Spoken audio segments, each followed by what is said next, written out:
The biggest game of the year so far for Boston College. They're on the road. They're playing Michigan State. They need to win this game.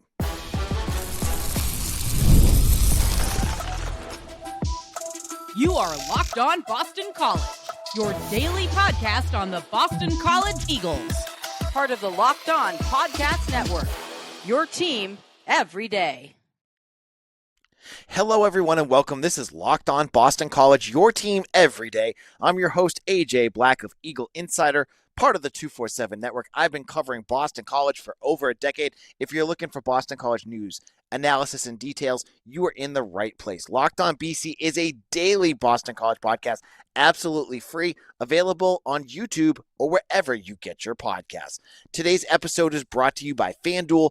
Football season is around the corner. Visit the FanDuel app today and start planning your future bets now. Now, big game on Saturday night. BC, Michigan State. We have predictions, concerns for BC. Who are the names we're going to be watching for? And BC will win if they do blank. We're going to talk all about that on today's show. And to do that, I'm bringing on Eagle Insider writer Mitchell Wolfe. Mitch, how's it going?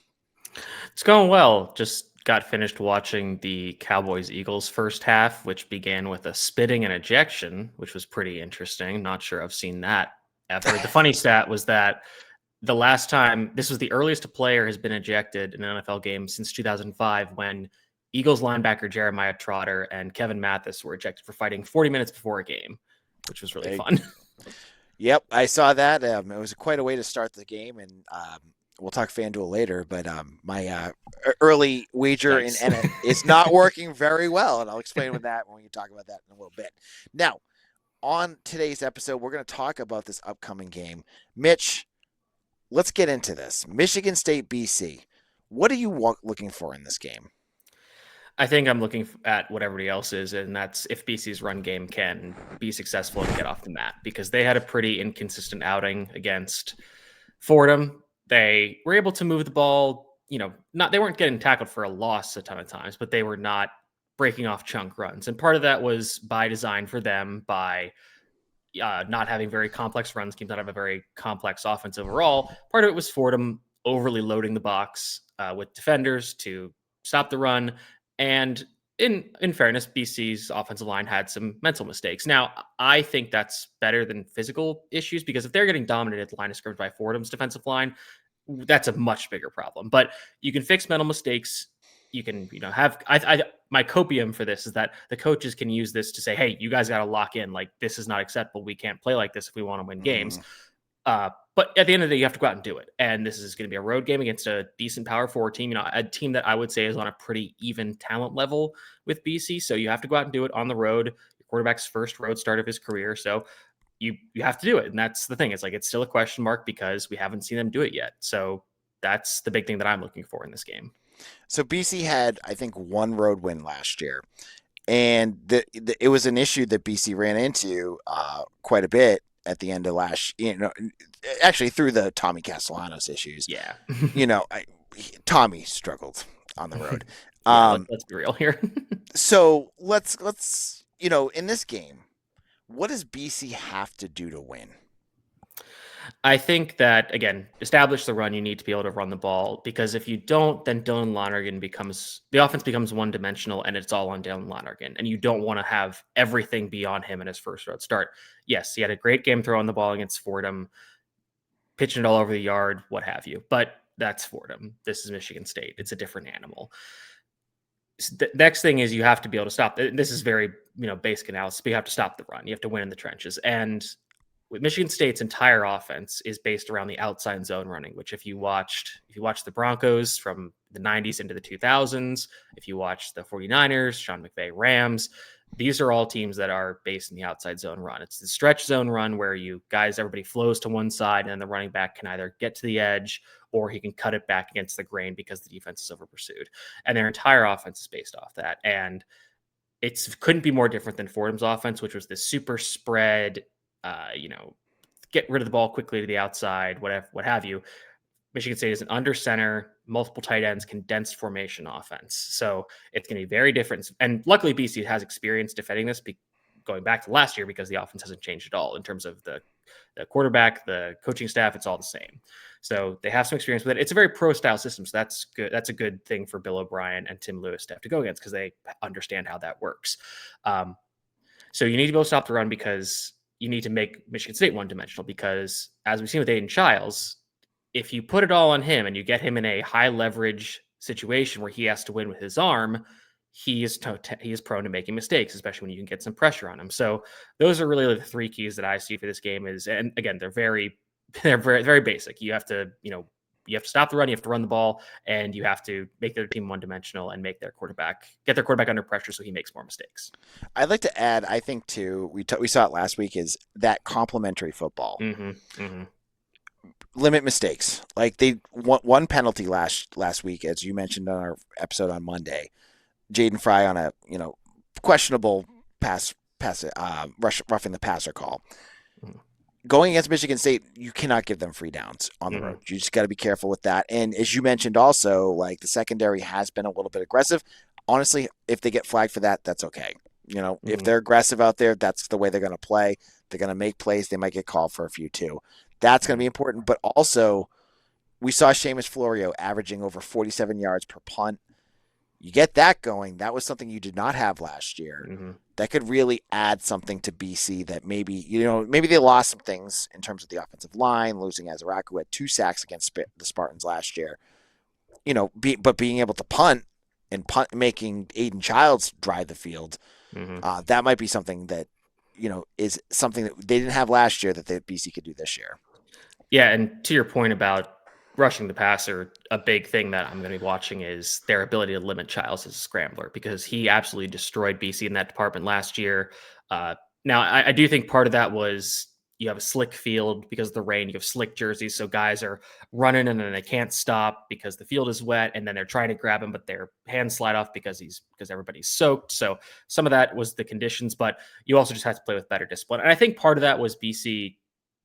This was Childs' fourth start or third start that year, so they might just not have had enough tape on him, and they're like, "Oh, we didn't expect him to be this good of a runner." Now that's on tape. They understand it was a problem last year, and I'm interested to see how that plays with the blitzing because you talked about this with Locked On Spartans. Is that BC is going to be a lot more aggressive blitzing this year, and I agree with that. But I'm curious to see how that plays when you're playing a very mobile quarterback because you typically don't want to blitz those guys as much because when you blitz, you're usually coming from one side or the other, and that gives them an open lane to go the other way. So you typically play with that contain rush or sometimes called a mud rush where you kind of slow play the rush. You don't want to get out of your lanes. You just want to make sure you want to maintain that discipline so that when the quarterback does try to make a move, you're able to get in there instead of just going after him with your hair on fire, and then he just steps out of the way and then gets out of there for a big scramble, which again was a big problem for BC last year. I'm guessing, and maybe you're on the same page, like defensively, it's going to be more trying to confuse Aiden Childs. Like throwing like doing a lot of the stuff Tim Lewis does really well, which is like, as you've said before, like having defensive ends going back into coverage and linebackers flying in and having guys coming from all over the place, having that kind of confusion against a guy that has had issues with accuracy and decisions, maybe that's the route that they go in this game. Yeah, I definitely agree with that. I think you're going to see, and you saw a taste of it against Fordham, and I think it's just because Tim Lewis can't help himself, where he is just kind of a mad scientist, where he's like, I want to do something crazy. So I think you saw like a few plays, but otherwise BC was like 85% cover one, and they were playing just that the entire game. So you saw a taste of it, but I think he's going to dial that up to some insane levels. You're going to see some crazy rotations. And again, like you said, that's how they got Childs to throw some of those interceptions. They baited him by confusing the coverage. And again, like Childs is going to be at home this game. The conditions are going to be a lot better. So they're much more favorable to him. But if you can get into the fourth quarter and this game is close or BC is ahead and he has to lead a drive, he's in a high leverage situation. We've seen him have issues with that and where he makes big mistakes. So I think that's where BC really needs to play their best and be aggressive in terms of be aggressive schematically. In a moment, Mitch and I are going to talk about some names that we're going to be watching for and concerns that we have about this game. You're going to want to hear our thoughts about that in just a moment.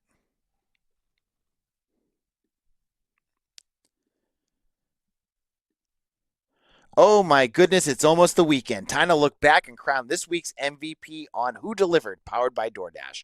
Just like you can win every Saturday with DoorDash Streaks, saving more every time you order, these players delivered when it mattered most. Let's break it down. For Boston College, I am picking Lewis Bond, who delivered in a big way. He had he had over 10 catches in a career high in yards. He was all over the place, making catches and really bailing out Dylan Lonergan when things were getting tough.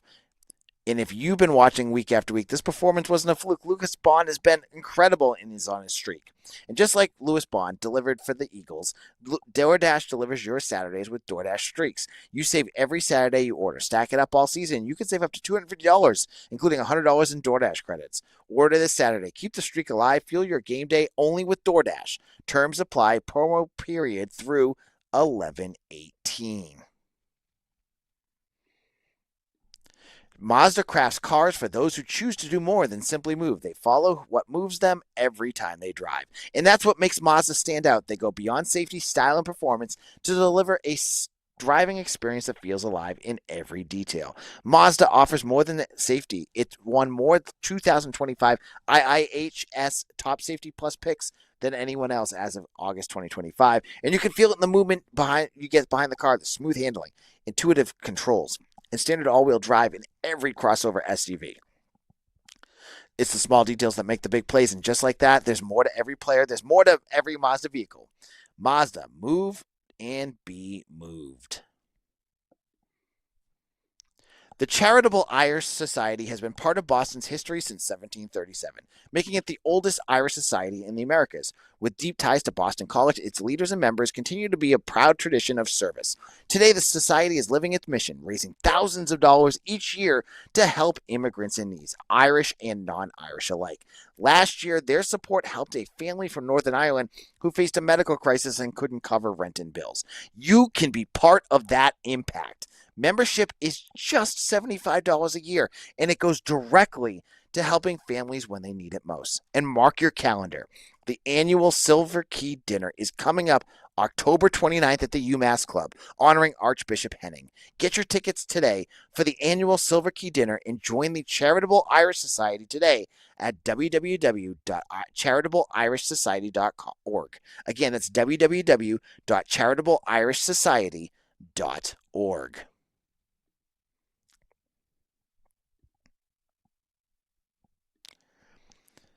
Locked On Boston College, AJ Black here. Everydayers out there who have listened to Locked On BC all this week, you have been getting Fordham coverage, Michigan State coverage, and you're not going to get this kind of coverage anywhere else. And thank you here. You're getting your analysis and predictions for this week, and we got Mitch here. Mitch, who do you think on Boston College needs to have a big week for BC to win on the road? Is it cheating if I pick the whole offensive line? I think no, you can do that. Yeah. You can pick it. I think especially the interior. I think that honestly, even though Jude, I think the tackles kind of got a bad rap just because of some of the schemes Fordham ran, but I thought they blocked well, even though Kevin Klein technically gave up the 2 sacks, but it's more of a coverage thing and kind of a bit of Lonergan's fault, so it's not all on him. But I thought the interior of the line needed to play better, especially you guys like Dwayne Alec and Logan Taylor, who've been around a while, have played a lot of ball. Granted, Taylor's playing I guess both are playing new positions, honestly, but those guys have to play better. They've been playing ball a long time. They got to improve their play and not make as many mistakes. Looking at the rest of the team, I think BC's receivers have a very big advantage in this game because I think Michigan State's secondary is a big question mark. They could be missing safety Nakai Martinez, who was a transfer from UCF last year. BC was actually interested in him, but he ended up going to MSU. He's a pretty solid player, and their backup, Armorian Smith, struggled in coverage against Western Michigan. So I think that's a really interesting matchup.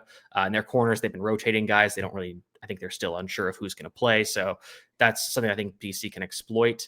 On defense, I'm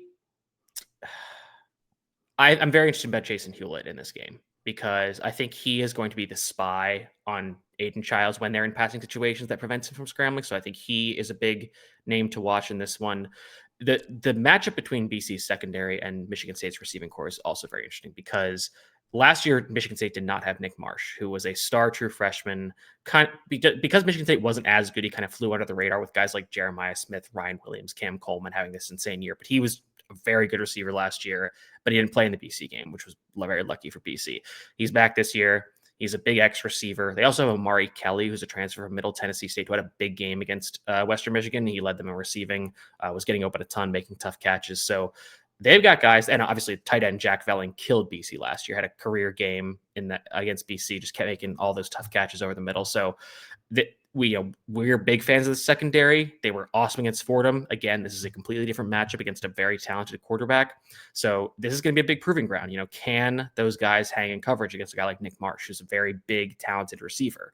Can the safeties limit Jack Velling from killing them over the middle? So those are some of the ones I'm watching. Pass rush is also interesting. Again, we talked the whole thing about keeping Childs in the pocket. It looks like they might get Owen Stoudemire back, who missed the first game. He suffered an injury during training camp, so we'll see if he can get back for this game. That would be very helpful if BC has to play more base defense because of Michigan State's proclivity to using multiple tight end personnel groups. So, yeah, Hewlett's the one name, but I think there's a ton of matchups that are really interesting in this game. So you're expecting to see more Jason Hewlett than Owen McGowan in this game?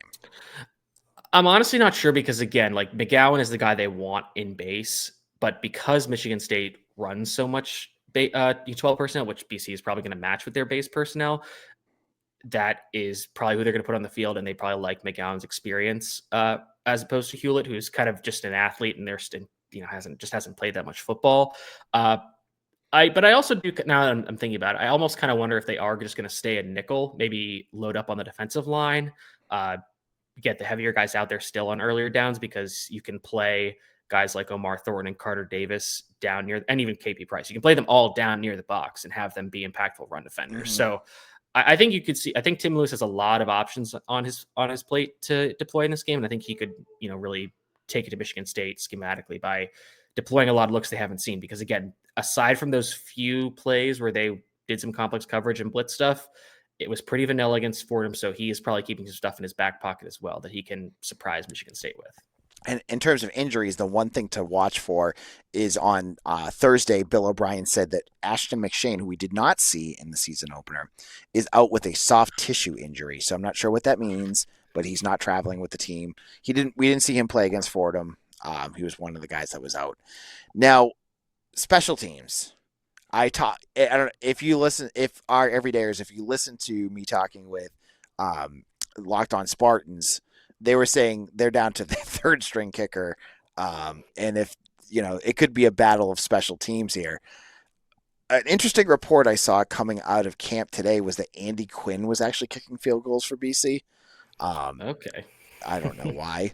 But that's going to be something interesting to watch for in this game is, I have you looked at the weather report? Because I haven't looked at it yet. Last I saw 58 and partly cloudy. So perfect. Not a ton of expectation for rain. So that's going to be a big change from last year. And probably honestly hurts BC. You'd probably prefer to have it in the rain. That might make it more sloppy. You kind of need some of those variance plays to help you pull this one out. And it's really tough for me to imagine a game where BC is going in with a special teams advantage. I'm not sure BC has had that since Nate Freeze 2022, 2020. I was being generous, but yeah, probably when knows Nate Freeze 2013 Al punting. Yeah, 2013 exactly. Yeah, it's about 12 years ago. Not to mention Miles Willis in the return game that year too. So definitely going back to 2013. What are your concerns about this game?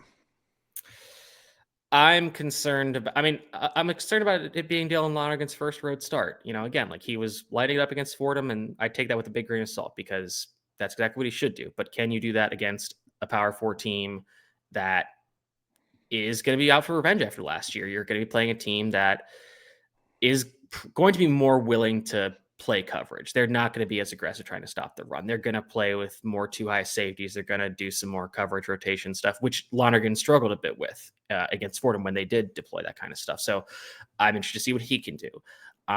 Michigan State's offensive line is a bit of a question mark, especially in pass protection. So can BC's pass rush get home? Again, they had a pretty dynamic game against Fordham, especially when you take out a lot of their less than 2-second throws that don't really count. But again, it's a Power 4 team. They have some guys, but they're still figuring things out there. So that's a concern for me. I'm concerned about the BC's offensive line being able to run the ball well. And like you said, the secondary going up against a a better receiving core, and can they avoid getting penalties called? I would imagine a Big Ten crew is calling this game from a refereeing perspective. So, maybe we see them call some of those plays where BC's defenders are getting a little handsy. Maybe those get called for flags, which is, that could, again, like I'm fine with that, because if you want to play aggressive, then that's your style. I can live with that. But if it becomes a repeatable problem, then that's going to be an issue later in the game. All right. In our final segment, Mitch and I are going to look at this game. Are either of us picking BC? You'll have to hear our thoughts in just a moment. Hey, Boston College fans, are you still paying full price for gas? Stop leaving money behind. Get real cash back every time you fill up with the free Upside app. Simply download the free Upside app today in the App Store or Google Play right now and start earning cash at the pump. Use my limited promo code football and get an extra 25 cents back per gallon on your first fill up. That's a can't miss deal right there. You can make up to $300 a year just from buying the gas you already need. At first, I thought it was too good to be true, but it's totally legit. Real people are getting paid just to make their daily commutes, and you can too. Plus, you can cash out anytime to your bank account, PayPal, or an e-gift card for Amazon and other brands. Don't let this offer drive on by. Download the free Upside app today and use my promo code football for a limited 25 cent per gallon bonus. That's 25 cents per gallon. That's promo code football. Offers vary by user and location. Go to upside.com for terms and conditions.